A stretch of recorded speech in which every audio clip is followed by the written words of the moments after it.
The desert winds carry more than sand now. They carry tension. In Riyadh, Crown Prince Mohammed bin Salman stands at the helm of a nation bracing for confrontation. His words are measured, but his actions speak louder. Full military mobilization, strategic deployments across the Red Sea, and a direct warning to Israel's Prime Minister Benjamin Netanyahu. This isn't posturing. It's preparation.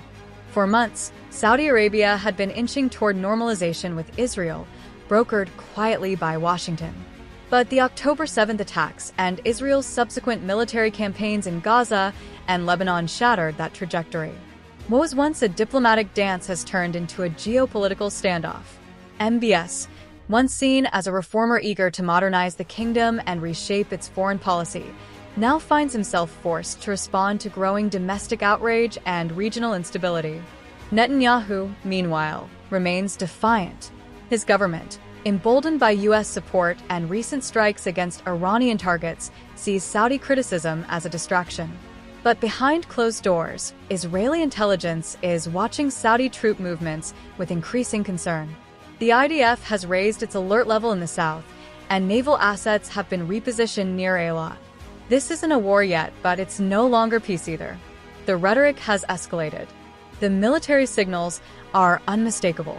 And the region, already fractured by years of proxy conflicts, now faces the possibility of direct confrontation between two of its most powerful players. The question isn't whether MBS is bluffing. It's whether Netanyahu believes he is. And in the Middle East, miscalculations don't just cost lives, they redraw borders. The Saudi military buildup is not just symbolic, it's strategic. Satellite imagery reveals armored divisions moving toward Tabuk, just 150 kilometers from the Israeli border. The Royal Saudi Air Force has intensified patrols over the Gulf of Aqaba, and naval drills in the Red Sea have doubled in frequency. These are not routine exercises. They're signals. And Israel is watching. Inside Tel Aviv's defense ministry, urgency has replaced routine. Netanyahu convened his war cabinet twice in 48 hours, a rare move even during active operations. Intelligence reports suggest Saudi Arabia has activated its ballistic missile systems, many of which were acquired from China and Pakistan. These missiles, capable of reaching deep into Israeli territory, shift the balance of deterrence. But this isn't just about missiles and tanks. It's about perception. MBS is crafting a narrative of resistance, not just to Israel, but to Western complicity. His speeches now echo pan-Arab solidarity, invoking the memory of past coalitions and the need for a united front. It's a calculated pivot, designed to rally support from Cairo to Amman, and even from Tehran, despite their historic rivalry. Israel, meanwhile, is recalibrating.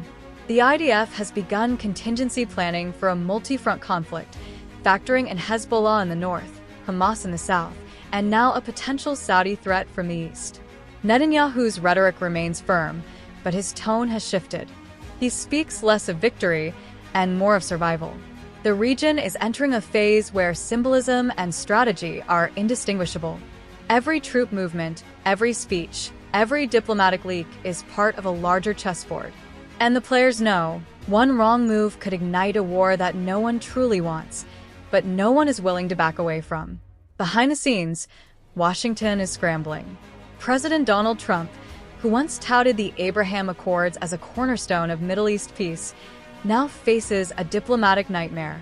His administration is pressuring both Riyadh and Tel Aviv to de-escalate, but the calculus has changed. MBS no longer sees the U.S. as a neutral broker. And Netanyahu, embattled at home and abroad, is leveraging American support to project strength. The Pentagon has quietly increased surveillance flights over the region. AWACS aircraft are monitoring troop movements, and CENTCOM has issued a rare advisory to U.S. personnel in the Gulf. The message is clear. This is not routine tension. It's a potential flashpoint. Meanwhile, Arab media is ablaze. Al Jazeera, Al Arabiya, and regional outlets are broadcasting images of Saudi tanks, fighter jets, and naval vessels in formation. The narrative is shifting from condemnation of Israeli actions in Gaza to open speculation about a Saudi-Israeli clash. Public sentiment across the Arab world is hardening. Protests have erupted in Amman, Cairo, and even in parts of the UAE, once seen as a quiet ally of Israel. Netanyahu's domestic situation is no less volatile. His coalition is fracturing under pressure. Opposition leaders accuse him of dragging Israel into unnecessary conflict. The Israeli public, weary from years of war and instability, is growing restless. Polls show declining support for military escalation, especially if it risks a broader regional war. And yet, both leaders remain locked in a dangerous cycle. MBS cannot back down without appearing weak. Netanyahu cannot de-escalate without losing face. The result is a geopolitical standoff fueled by pride, politics, and the ghosts of past wars. The world watches. But in the Middle East, watching is never enough. In the heart of Riyadh, military command centers hum with activity. Generals brief MBS hourly, and satellite feeds from US and European partners are being analyzed in real time. The Crown Prince isn't just reacting, he's orchestrating. His strategy is layered: show strength, rally allies, and force Netanyahu into a corner. It's not just about Saudi sovereignty, it's about reshaping the regional order. Across the border, Israel's Iron Dome is on high alert. Radar systems track every movement in the Gulf, and cyber units are probing Saudi defense networks for vulnerabilities. Netanyahu knows that a direct strike from Riyadh is unlikely, but he also knows that missteps could trigger a cascade. The IDF has quietly reinforced its southern bases, and reservists have been called up under emergency protocols. The diplomatic front is equally charged. Egypt has offered to mediate, while Jordan warns of unprecedented consequences if hostilities erupt. The Arab League is preparing an emergency summit, and whispers of a new coalition, one that excludes Israel, are gaining traction. MBS is leveraging this moment to reposition Saudi Arabia not just as a Gulf power, but as a pan-Arab leader. Inside Israel, the mood is tense. Families near the southern border are stocking shelters. News anchors speak in clipped tones.